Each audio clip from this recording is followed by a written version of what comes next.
ائمہ اربعہ رحمہم اللہ کا احترام واجب ہے۔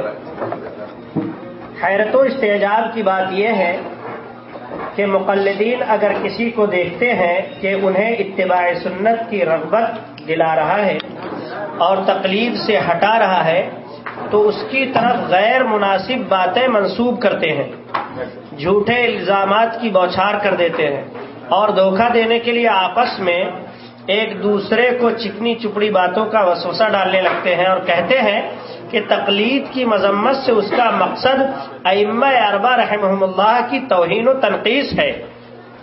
اے اللہ تیری ذات پاک ہے، یہ بہت بڑا بہتان ہے۔ سبحانک ھذا بہتان عظیم۔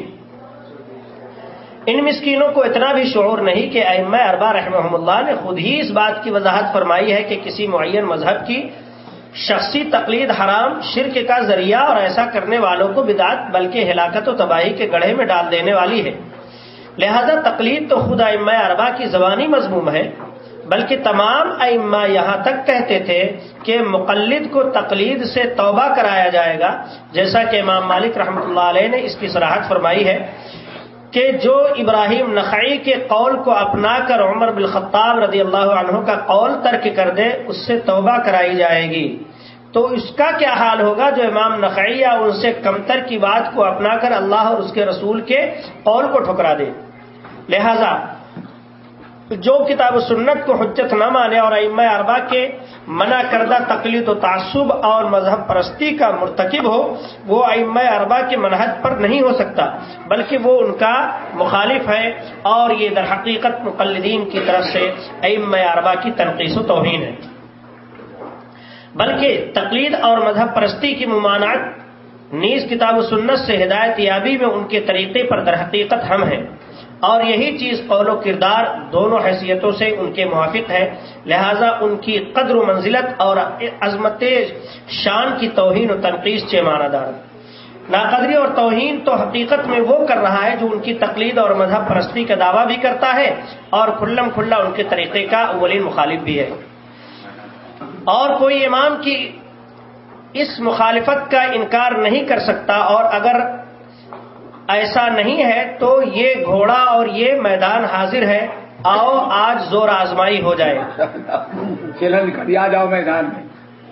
ہم بے شمار اصولی و فروعی مسائل میں مقلد کے اپنے اس امام کی مخالفت ثابت کرنے کے لیے تیار ہیں جس کی تقلید کا وہ زبانی دعوے دار ہے لیکن اپنے کردار سے اس کا مخالف ہے۔ یہ قوم کی کتابیں موجود ہیں جو ایسے احکام و مسائل پر مشتمل ہیں جن کے نام بھی اماموں کے کان تک نہیں پہنچے، نہ ہی انہوں نے وہ باتیں کہی ہیں، بلکہ یہ باتیں ان پر گھڑ لی گئی ہیں۔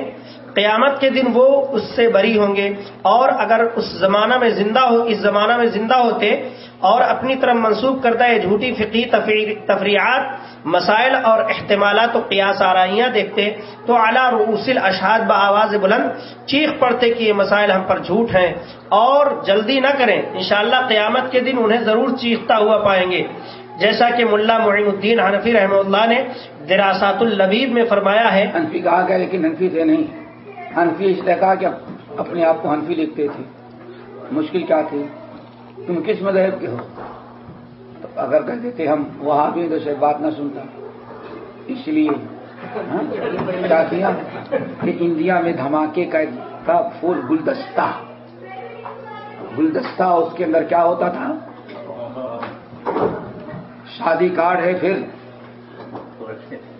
کھولتا تب تو یہ کہ سامنے والے کو ذیل کرنے کے لیے یہ بھی ہے کہ کبھی آدمی جیسے مولانا ولایت علی شادی پوری سے مناظرہ ہوا گادی پور میں، حسین الدین مناظرہ کیا دوں تو کہا کہ تم حنفی کہ ہم حنفی، مولانا ولایت علی نے کہا کہ تم حنفی نہیں ہو سکتے، کہا میں ناک کے نیچے ہاتھ باتوں کیوں نہیں حنفی، کہا تم سر پر باتوں لیکن حنفی نہیں ہو سکتے، میں حنفی ہوں، کہا تم کیسے حنفی، کہا اللہ امام ابو حنیفہ نے کہا جب بھی کوئی صحیح حدیث مل جائے میرے قول کو چھوڑ دینا اور حدیث پر عمل کرنا، میں چھوڑتا ہوں ناک کے نیچے والی حدیث صحیح، سینے پر والی صحیح، تو ہم نے تو پکے حنفی تو کم ہے، تو ایسے اپنے آپ کو حنفی کہہ رہے ہیں، ورنہ حنفیت کی دیوار کو کھانے والوں میں سے ہیں کون؟ ملا معین الدین صاحب دراسات الگ۔ ملا معین الدین حنفی رحمہ اللہ نے دراسات اللبیب میں فرمایا ہے کہ جب ائمہ اربعہ رحمہ اللہ سے یہ بات ثابت ہے کہ انہوں نے حدیث ثابت ہو جانے بلکہ اپنی دلیل کے ضعیف ہونے کی صورت میں مطلق طور پر اپنے اقوال سے اظہار براءت فرمائی ہے، تو اب اس طرح کے مسائل میں جو بھی ان کے قول پر مصر رہے گا ائمہ اکرام پر اس کا کوئی گناہ نہیں، بلکہ قیامت کے روز سب سے پہلے ان سے بیزار ہونے والا ان کا امام ہوگا۔ لہذا اگر چاہیں تو اللہ عز و جل کا یہ فرمان پڑھ لیں، اذ تبرأ الذین اتبعوا من الذین اتبعوا ورأوا العذاب وتقطعت بهم الاسباب وقال الذین اتبعوا لو ان لنا کرة فنتبرأ منهم كما تبرأوا منا كذلك يريهم الله اعمالهم حسرات علیہم۔ جس وقت پیشوا لوگ اپنے تابع داروں سے بیزار ہو جائیں گے اور عذاب کو اپنی آنکھوں سے دیکھ لیں گے اور کل رشتے ناطے ٹوٹ جائیں گے اور تابع دار لوگ کہنے لگیں گے کاش ہم دنیا کی طرف دوبارہ جائیں تو ہم بھی ان سے ایسے ہی بیزار ہو جائیں جیسے یہ ہم سے ہیں، اسی طرح اللہ تعالیٰ انہیں ان کے اعمال دکھائے گا ان کو حسرت دلانے کو۔ آئیے اب اس سے بھی بڑا جھوٹ دیکھیے، کیونکہ مقلد مسلکی تعصب کے سبب رسول مرسل صلی اللہ علیہ وسلم پر بھی جھوٹ کا تومار باندھتا ہے اور مسلک کی تائید میں حدیثیں وضع کرنے سے بھی گریز نہیں کرتا۔ وہ وضع کرنے والا گنہگار اور کمینہ متعصب کہتا ہے قال صلی اللہ علیہ وسلم یکون فی امتی رجل یقال له ابو حنیفہ رحمہ اللہ وهو سراج امتی وان سائر الانبیاء یفتخرون بی وانا افتخر بابی حنیفہ من احبه فقد احبنی ومن ابغضه فقد ابغضني ويكون في امتي رجل يقال له محمد بن ادریس اضر على امتي من ابلیس او كما قال الشیطان او كما قال الشیطان او كما قال الشیطان او كما جی ترجمہ آ رہا ہے، سب کو ترجمہ آ رہا ہے۔ نبی کریم صلی اللہ علیہ وسلم نے ارشاد فرمایا میری امت میں ایک شخص ہوگا جس کا نام ابو حنیفہ ہوگا، وہ میری امت کا چراغ ہے اور سارے انبیاء علیہ السلام مجھ پر فخر کرتے ہیں اور میں ابو حنیفہ پر فخر کرتا ہوں۔ جس نے اس سے محبت کیا اس نے مجھ سے محبت کیا اور جس نے اس سے بغض رکھا نفرت کیا اس نے مجھ سے نفرت کیا، اور میری امت میں ایک اور شخص ہوگا جس کا نام محمد بن ادریس ہوگا جو میری امت کے لیے ابلیس سے بھی زیادہ نقصان دہ ہوگا۔ شیخ نے جو کہا، شیخ احمد دہلوی نے، یہ کوئی بات آج تک ختم نہیں ہوئی، آج بھی یہ موجود ہے۔ اس کی دو مثالیں آپ کے سامنے پیش کرتے ہیں۔ نمبر ایک، ہمارے بر صغیر میں ہدایہ اخیر ہے۔ ہدایہ کی دو قسمیں ہیں، اولین اور اخیرین میں ہدایہ اخیرین کا مقدمہ لکھا ہے مولانا عبدالحی لکھنوی فرنگی مانی، سید نہیں، ایک سید ہیں اور ایک فرنگی محلی ہیں، سید عبدالحی اور فرنگی، جس کو ذرا یاد رکھے گا۔ اللہ اکبر۔ مولانا عبدالحی لکھنوی فرنگی محلی جو ہیں یہ ان علماء حنام میں سے ہیں جنہوں نے حدیث کا ذوق و شوق رکھا، فقہ کے ساتھ حدیث پڑھانا کیا اور حدیث اور فقہ کا موازنہ کیا۔ اسی لیے کہا جاتا ہے 75% مذہب حنفی مذہب کی مخالفت کی ہے اور اہل حدیث مسلک کی تائید۔ اور صاف لفظ میں کہا جب بھی میں اہل الحدیث اور احناف کے مسائل کی تحقیق کیا تو اہل الحدیث کا مسلک ہی کتاب و سنت کے موافق پایا۔ یہ کہتے ہیں جب میں حج میں جا رہا تھا اور بامبے سے جہاز پانی والے جہاز پر بیٹھا تو اس میں کچھ انڈونیشیا، ملیشیا، کیرلا وغیرہ کے لوگ تھے جن کا تعلق شافعی مذہب سے تھا۔ باقی بامبے سے چڑھے، کراچی سے چڑھے، اس سب تحت السرہ تھے۔ اب السرہ نہیں کہہ دینا کیا نہیں، ناف کے احناف تھے۔ راستے میں احناف اور شوافی کی ٹکر ہو گئی اور بڑی زبردست زیادہ ٹکر ہوئی تو ایک حنفی عالم کھڑے ہوئے، اللہ اکبر، اور کھڑے ہونے کے بعد بڑے جلال میں آگے، کیا شافعی کرتے ہو، کیا تمہاری حقیقت ہے؟ اللہ کے رسول نے ارشاد فرمایا یکون فی امتی رجل یقال له ابو حنیفہ وهو سراج امتی وهو سراج امتی وهو سراج امتی، میری امت میں ایک ایسا نبی آدمی پیدا ہوگا جو میری امت کا سراج ہوگا، میری امت کا چراغ ہوگا 3 مرتبہ، اس کو لوگ ابو حنیفہ کہیں گے۔ پھر اس کے بعد ایک خبیث پیدا ہوگا جس کا نام محمد بن ادریس ہوگا، وہ اگر والا امتی من ادریس۔ کہا یہ حدیث کون بیان کر رہا ہے؟ پھر شافعی کو کچھ سمجھ میں نہ آیا، کہا کیا ہمارا مقابلہ کرو گے؟ سمجھ گئے نا، ہمارا امام دنیا میں ہے تو تمہارا امام دم دبا کر کے پھٹ گیا۔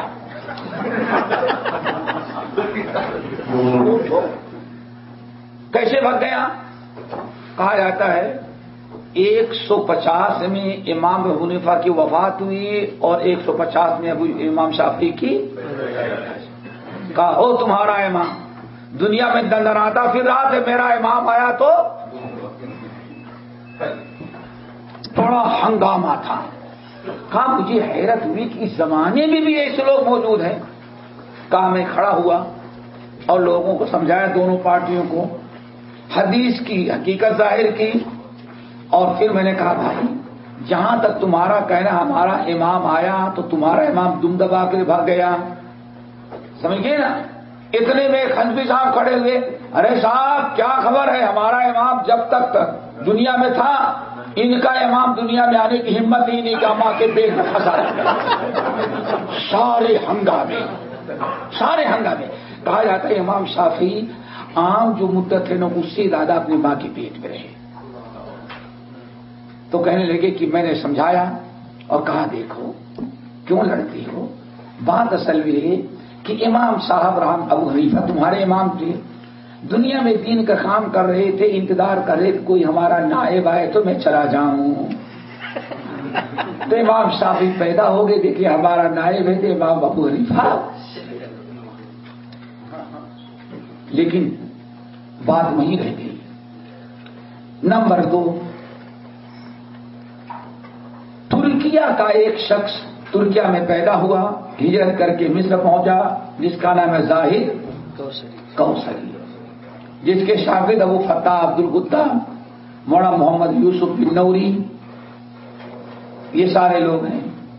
شیخ الحدیث مولانا عبید اللہ رحمانی رحمۃ اللہ علیہ ہم سے کہنے لگے کہ جب مصر کے اندر مولانا انور شاہ کی کتاب فیض الباری علی صحیح بخاری جب ان کی تقریر مصر میں چھپنے لگی، زاہد کوثری نے چھپانا چاہا تو وہاں 3 عالم کو بلایا گیا پروف ریڈنگ کے لیے اور نظر ثانی کے لیے۔ اس میں مولانا محمد یوسف بن نوری اور 2 عالم تھے۔ کہا میں پرانی دلی ریلوے اسٹیشن پر ان لوگوں سے ملنے کے لیے گیا، ملاقات ہوئی، تو اس وقت یہ 3 عالم جو تھے، ایک یہ دوسرا مولانا انور شاہ کشمیری کا داماد بدر کیا کہتے ہو انوار الباری والا، کہتے ہیں یہ لوگ اس وقت تک اماموں کو گالیاں دینا نہیں جانتے تھے، لیکن جب مصر گئے ہیں زاہد کوثری کی شاگردی نصیب ہوئی تب انہوں نے محدثین اور علماء کو گالی دینے کا طریقہ سیکھا۔ اس شیخ الحدیث مولانا عبید اللہ رحمانی اپنے گھر میں جس گھر میں بیٹھ کے میراث المفاتیح لکھا کرتے تھے وہاں انہوں نے بتایا۔ بہرحال زاہد کوثری صاحب نے بیڑا اٹھایا سلفیت کے مٹانے اور حنفیت کے پھیلانے۔ امام ابو خطیب بغدادی نے 13ویں جلد کے اندر جو امام ابو حنیفہ رحمۃ اللہ علیہ کا ترجمہ کیا ہے، خطیب بغدادی نے کچھ زیادہ ظلم نہیں کی، امام صاحب کی جو تعریف کرنے والے تھے ان کا بھی ذکر ہے، اور جو امام صاحب پر تنقید کرنے والے تھے ان کا بھی ذکر کیا. اپنی طرف سے کوئی بات نہیں کی. بہت سارے لوگوں نے جو تنقید کرنے والا پہلو تھا بہرحال اس کو دکھایا کہ دیکھیں ابو حنیفہ رحمۃ اللہ کے بارے میں یہ خیال ہے، اس میں کچھ اہل حدیث بھی تھے. زاہد کوثری صاحب کھڑے ہوئے تو انہوں نے ساری روایات جو امام صاحب کے تنقید میں تھیں ان کی سندوں کو خراب کرنے کے لیے ایک نام کا دو راوی ہے، ایک راوی ہے لیکن باپ یا دادا میں الگ ہوتے ہیں، اور ان میں ایک ثقہ ہے جس سے خطیب نے واقعہ نقل کیا ہے، اور دوسرا ضعیف ہے جس کو خطیب نے سند میں نہیں لایا ہے. تو زاہد کوثری نے کہا اس ضعیف ہے کیونکہ اس کے اندر عبد الرحمان ہے اور کھانا عبد الرحمان دیکھو ضعیف ہے. ثقہ کو تذکرہ کیا اور زاہد کوثری نے کیا کی؟ تدلیس کیا، تلبیس. اس نے کس کا نام لیا؟ ضعیف. ساری روایات کو موضوع اور گڑی بھی ثابت کر دیا.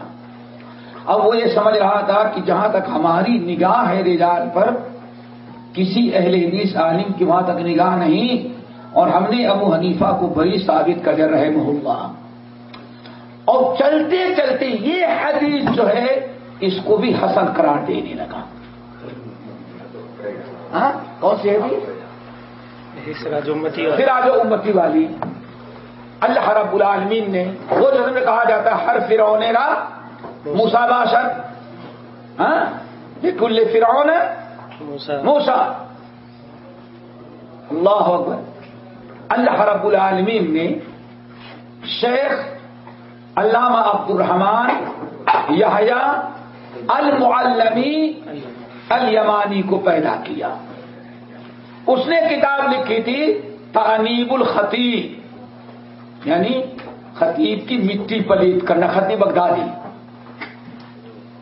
یہ اس کے سارے چور دروازوں کو نکالے، کس راوی کو کہاں فٹ کیا تھا اپنے سے بنا بنا کر کے ساری حقیقت کا اور کلی کھول دی.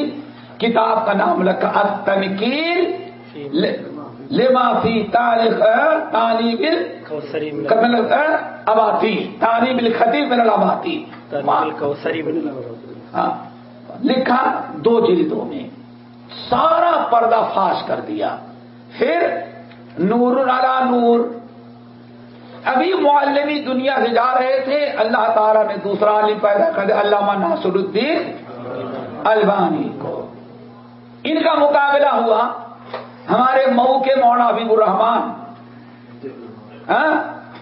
بڑے مولانا اعظمی مولانا حبیب الرحمان اعظمی، اور ان کے کلاس فیلو یا ان کے ہمنوا اخوانیوں کا سردار ابو غدہ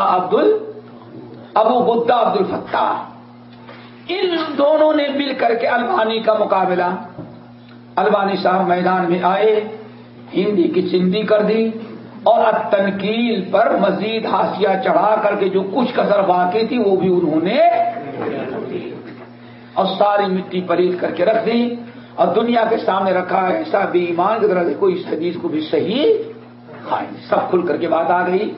مولانا حبیب الرحمان اعظمی اس سمے وقت نکلے تو انہوں نے البانی شذوذ ہو و اخطاء ہو 3 پتلے پتلے رسالے نکالے. لکھا خود، نام رکھا ارشد السلفی، ارشد، تاکہ کوئی ہم کو نہ پکڑے. کتاب شائع ہوئی. عرب اور ہند کے اہل حدیث و سلفیوں نے ارشد سلفی کو ڈھونڈنا شروع کیا. کوئی ملے تو ارشد نام بھی بتا رہا ہے کہ انڈیا پاکستان کا ہوگا، سلفی لگا ہوا ہے. پتہ چلا کوئی نہیں تھا، تدلیس کیا تھا حبیب الرحمان اعظمی تھے جو جھوٹ بولنے کے لیے کیا کیا تھا، نام رکھا. البانی صاحب رحمۃ اللہ علیہ کہتے ہیں ہمیں حلب جانا تھا دمشق سے. ہمارے کچھ نوجوان ہم کو بائی کار لے کے جا رہے تھے. کشف النقاب، البانی صاحب کو جو رسالہ ہے کشف النقاب، بڑا زبردست رسالہ ہے. ابو خدا اور حبیب الرحمان آدمی تھا. کہتے ہیں کہ ہمیں جانا تھا, ہمارے ساتھیوں نے کہا کہ مولانا حبیب الرحمان آدمی بھی جانے والے ہیں. کہتے میں نے کہا پکڑو اور اپنے ساتھ لے کے چلو. کہا ہمارے شاگرد پہنچ گئے, صاحب کیوں جائیں گے, آئیں ہمارے ساتھ بیٹھا دیا.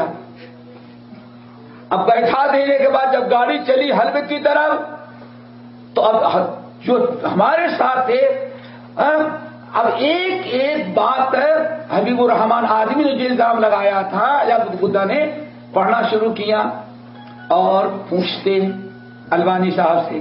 البانی صاحب کہتے یہ ایسا ہے. پھر وہ طالب کس سے پوچھتے آدمی صاحب آپ کیا کہتے ہیں, نہیں القول کما قال الشیخ البانی. کہتے پورا سفر القول کما یقول البانی, کہا کوئی ایک لفظ کا جواب دیا ہی نہیں اس نے.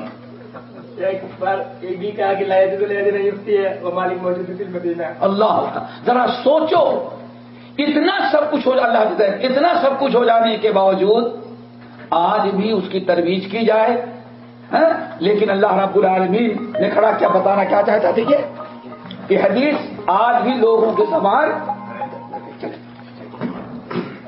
اللہ نے کر دیا. اور یہ کہ یہ جب اہل حدیث تحریک خاص طور سے مئو میں عام ہوئی نا, مئو میں عام ہوئی تو حبیب الرحمان آدمی اور ایک ان کے رائٹ ہینڈ تھے عبد اللطیف مفتاح العلوم کے ہاں نعمانی. ہم نے دونوں کو دیکھا ہے کہ یہ دونوں میدان میں اتر آئے اور ہر جگہ مٹی پلیت ہوئی. بستی کے علاقے میں بلایا گیا اور قرات خلف الامام پر خوب زوردار تقریر کی. ہمارے پاس اتنی حدیثیں اتنی حدیثیں اتنی حدیثیں, اور اہل حدیثوں کے بعد ایک حدیث کہنے لگے کہ اہل حدیث کہتے ہیں ہماری حدیث صحیح ہے. چلو ہم مان لیتے ہیں ہماری حدیث ضعیف ہے, لیکن ہے تو 9 حدیثیں. کس نے کہا؟ اور ان کے رائٹ ہینڈ نعمانی صاحب.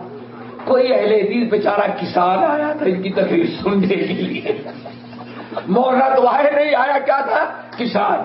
جب خوب تقریر کر کے کھڑے ہو رہے تھے, ہمارے پاس 9 حدیثیں اگر ضعیف ہیں تو 9 لاٹیاں کمزور بھی ہوں گی تو مل کر کے کھڑا ہوا دیہاتی.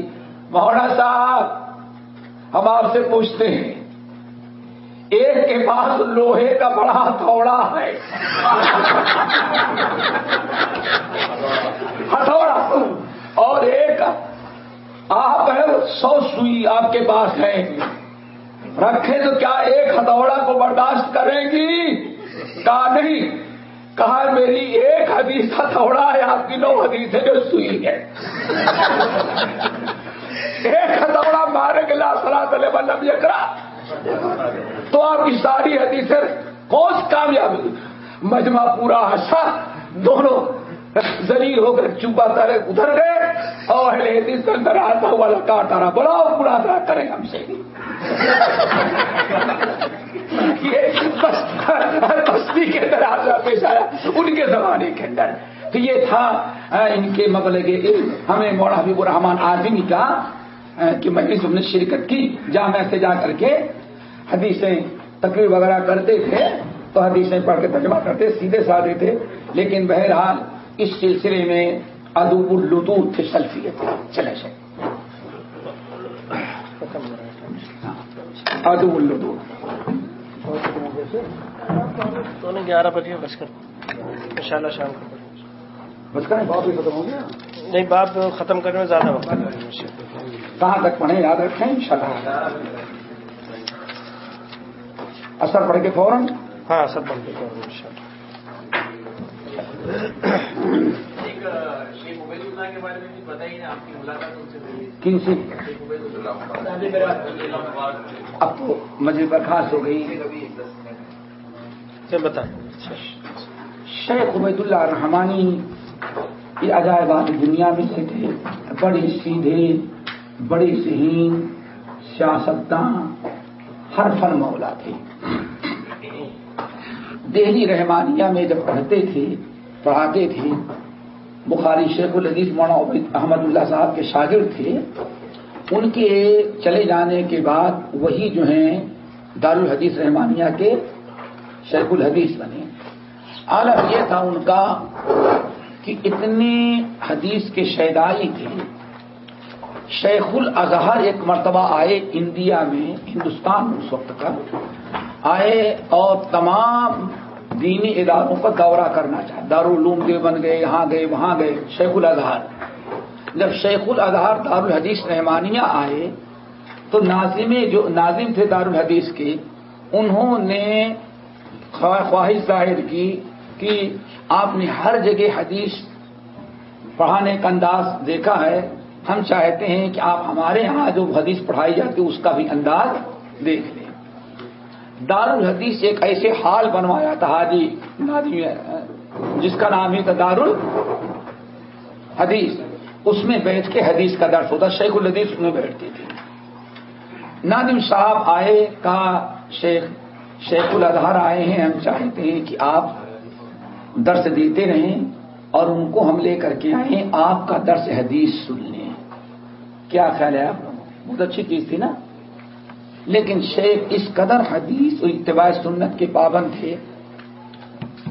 سن رہے ہیں نا؟ تمہارے لیے زیادہ ہے. انہوں نے کہا شیخ الحدیث نے، شیخ ازہر کیا کی عزت ہمارے سر آنکھوں پر، لیکن میں دارالحدیث اس حال کے اندر داخل ہونے کی اجازت نہیں دوں گا. جہاں ہم بخاری اور ترمذی کا درس دیتے تھے، مسلم کا درس، یہاں شیخ ازہر کو داخل ہونے کی اجازت ہم نہیں دیں گے. کہا کیوں؟ کہا بہت بڑے عالم ہوں گے لیکن داڑھی ان کی خسخسی کٹی ہوئی سنت کے مطابق نہیں ہے. ہم یہاں سنت کی دعوت دیتے ہیں، ان کی داڑھی سنت کے خلاف چہرے پر ہے، تو میں اجازت نہیں دوں گا کہ جہاں سنت کی دعوت دیں وہاں سنت کی مخالفت کرنے والا قدم رکھے. شیخ الحدیث نے انکار کر دیا. ان کے طلاب کہتے ہیں، ہماری ملاقات میں نے پوچھا، کہتی عجیب انسان تھی کہ بخاری آج پڑھانا ہے صبح تو یہاں سے لے کر کے یہاں تک بالکل ہلکے پھلکے تھے، ہوا میں اڑ جاتے شیخ. یہاں سے لے کر کے یہاں تک چھوٹی چھوٹی قلم سے وہ کیا نکات بیان کرنا ہے پورے ہاتھ پر لکھ لیتے، دونوں پر.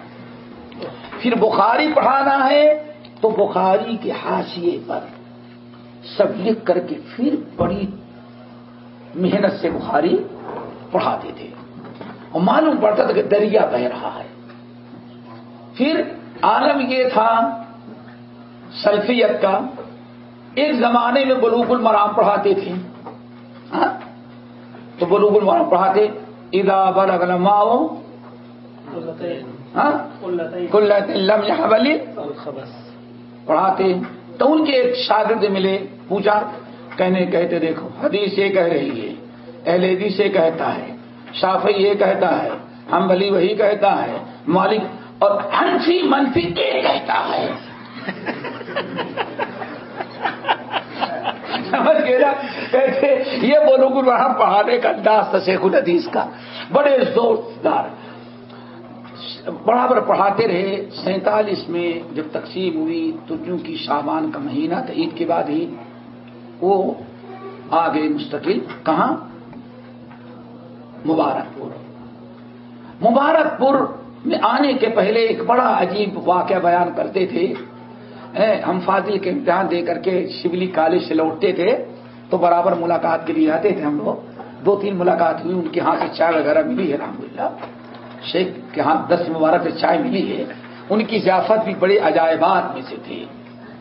اور یہ مہمان آئے گا، دروازہ کھولے، مل لیے، اچھا رکیے ٹھہریے، ابھی نو انٹری کی کوئی داخل چلے جا، نہیں باہر کھڑے رہو. آتے کیا؟ آنے کے بعد زمین صاف کرتے، کوئی کچرا نہیں، صاف کر لیتے، جہاں لکھا کرتے تھے برات، پھر آتے لے کے جاتے.